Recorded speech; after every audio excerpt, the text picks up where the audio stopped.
이 관절낭보다 밖에서 잡아주는 회전근개가 노화나 과사용 등으로 손상되면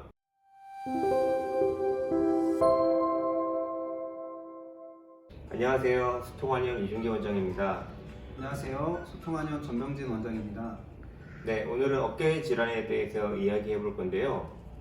제가 실제로 어깨가 안 좋은 지 꽤 오래돼서 저희가 하는 치료를 옆에 계신 전 원장님께 받아보고 어떤 변화가 생기는지도 한번 보려고 합니다. 치료하기 앞서 어깨에 대해서 간단히 설명드리면, 팔은 다리와 비교해보면 굉장히 움직이는 범위가 넓잖아요. 만일 관절이 이렇게 쑥 들어가 있으면 당연히 움직일 수 있는 범위가 줄어듭니다. 그래서 고관절은 비교적 깊게 박혀 있는 데 비해 어깨 관절은 살짝 걸쳐져 있는 정도입니다. 그렇기 때문에 기본적으로 어깨 관절은 불안정해지기 쉽고 애들이 팔이 잘 빠지는 이유이기도 합니다. 그럼 이런 어깨가 이탈하지 않도록 잡아주는 구조물들이 필요한데요.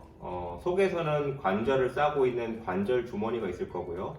그리고 그 위로 4개의 근육과 힘줄이 어깨를 감싸면서 잡아주는데 이것을 회전근개라고 합니다. 보통 안에 있는 관절 주머니에 염증이 생기고 유착성 관절낭염을 오십견이라고 부르고요. 움직이는 범위가 많이 줄어드는 것이 특징입니다. 초기에 염증기에는 자다가 울면서 깰 정도로 통증이 심할 수 있고, 급성 염증기가 지나면 통증은 줄어들지만 어깨의 움직임까지 회복되려면 상당히 오랜 치료 기간이 걸립니다. 네, 이 관절낭보다 밖에서 잡아주는 회전근개가 노화나 과사용 등으로 손상되면 회전근개 파열 또는 회전근개 손상이라고 합니다.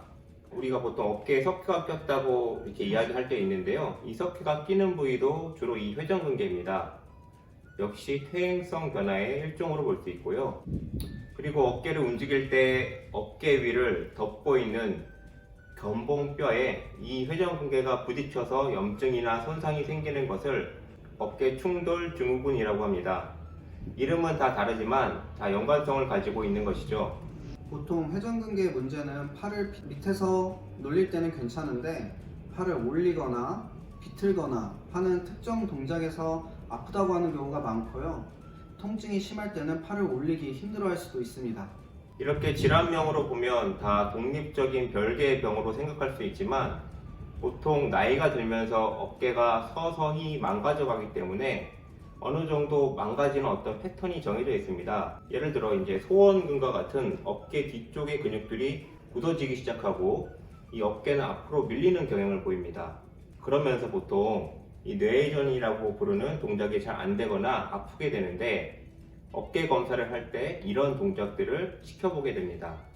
그러다가 조금 더 진행되면 외회전 동작까지 안 되기 시작하고 어깨가 잘 안 올라가니까 위쪽으로 이렇게 변형된 형태를 보이게 되죠. 그리고 체형적으로는 흉추 과우만, 즉 등이 굽고 라운드 숄더라고 어깨가 말리는 이런 패턴을 흔히 볼 수 있습니다. 등을 구부리고 팔을 올려보면 더 올리기 힘들고 걸리는 것을 느끼실 수 있을 겁니다. 그래서 저희는 이런 손상된 힘줄 부위에는 주로 복력침을 사용하고 회전근개의 근육 부위나 유착 부위 등은 도침을 많이 씁니다. 그리고 경추와 흉추를 교정하고 어깨가 말렸다던가 하는 것을 추나요법으로 잡아줍니다. 제가 40대 중반이 넘어가니까 이제 여기저기 아픈 데가 꽤 많은데요. 치료를 그렇게 자주 받지는 못하고 있습니다.